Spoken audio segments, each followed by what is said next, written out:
The Gospel according to Matthew.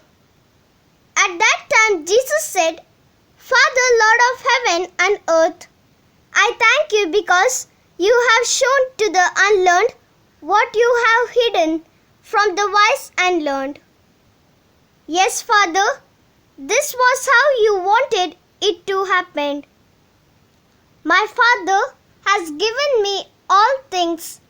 No one knows the Son except the Father, and no one knows the Father except the Son, and those to whom the Son chooses to reveal him. Come to me, all of you who are tired from carrying heavy loads, and I will give you rest. Take my yoke and put it on you, and learn from me, because I am gentle and humble in spirit, and you will find rest.